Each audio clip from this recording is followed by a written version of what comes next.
What is good, my dumpster millionaires? My name is Martin. Welcome back to my channel. If you haven't subscribed, hit on that subscribe button, crash notification bell, stay up to date with everything I got going on. It is highly appreciated. Wanted to jump right in. So I'm getting a lot more questions, and I also deal with this a lot. I've been dealing with this throughout my whole entire time renting out dumpsters, having a dumpster rental business, and that is how to determine how far is too far to drop off a dumpster.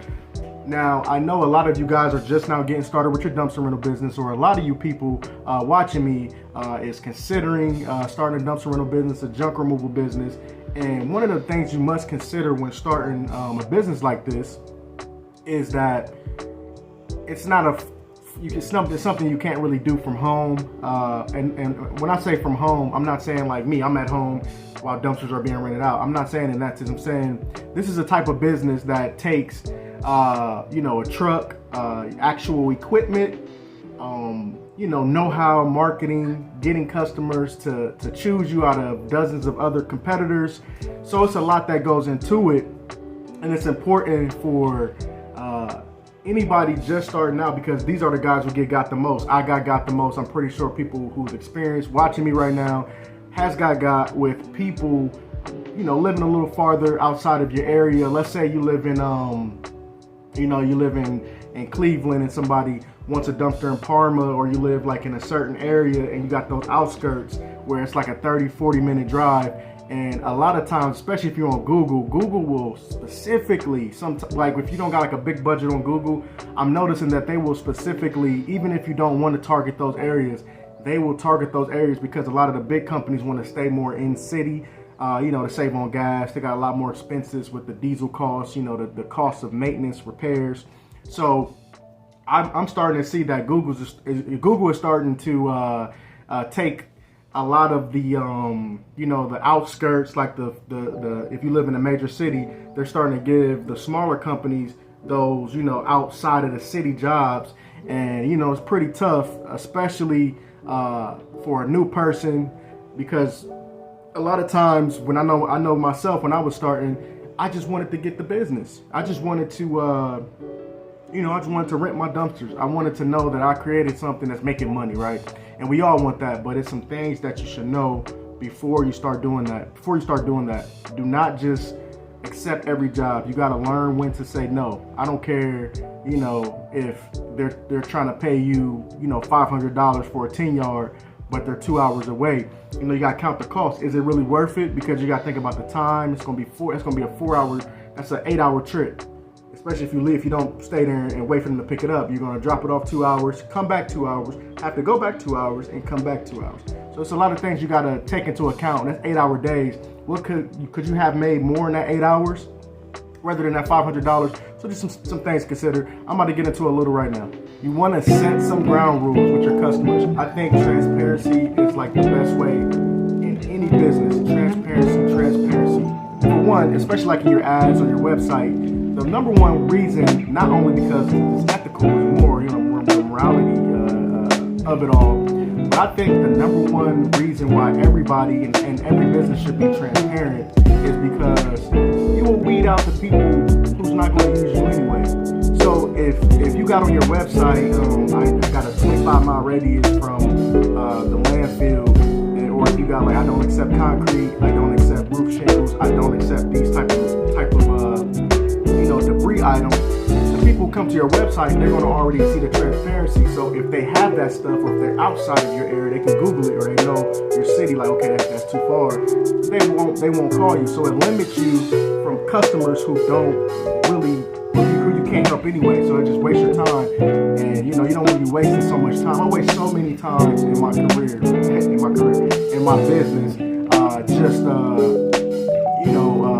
talking to customers because I wasn't having transparency when they found me. Like, it could have eliminated people telling me, oh, I got a brick chimney that I need broken down. If I just would have had that helped me to start adding that type of stuff. I'll make another video on like the type of debris types, but definitely be transparent in your area, your radius, man. It's so important. You eliminate a lot of people who want your services right outside. Now, what I like to do is I will still service those areas at certain occasions. I will still have it on my site because you want to help as many customers as possible. It's a business. You got a family to take care of. So what I like to do is, I'll say I charge a quick fee or, an additional trip fee, say like 20, if it's like about right outside of 25 miles, about 30 miles away from the landfill, or my yard, whatever you guys want to do, I'll say, yeah, it'll be additional $30. I mean, if it's a little further and it's just a little hassle, you could do $50. Now, if you live in a city like New York, you live in a city like Los Angeles, or if you live in a city where the cost of living is a little higher and gas prices are above national average, then you definitely want to charge, a lot more. So just something to take into consideration when going after or getting these customers. But just transparency eliminate it all. But if you do decide to take those long distance jobs, just make sure you're adding in the additional cost it costs. Tell them it'll be an additional trip fee.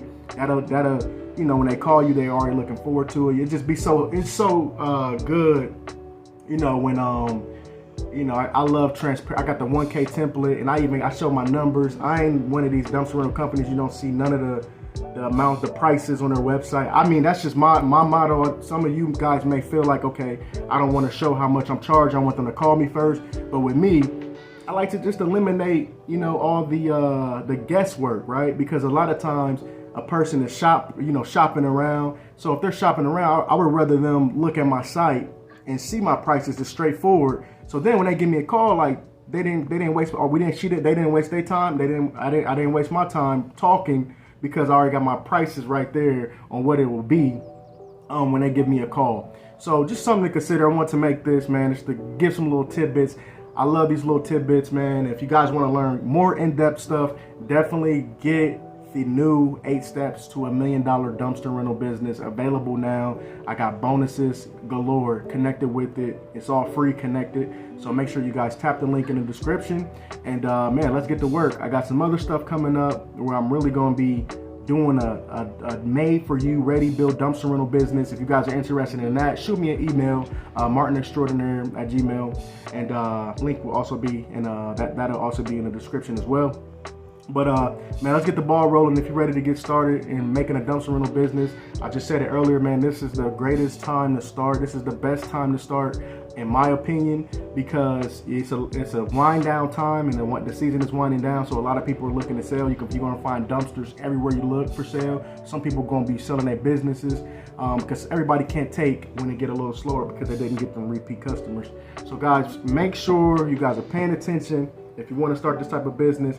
And there's so much stuff you can branch off. You can get the scrap metal, you can get the junk removal, you can resell items on eBay, on Craigslist, on Facebook Marketplace, make a lot more income.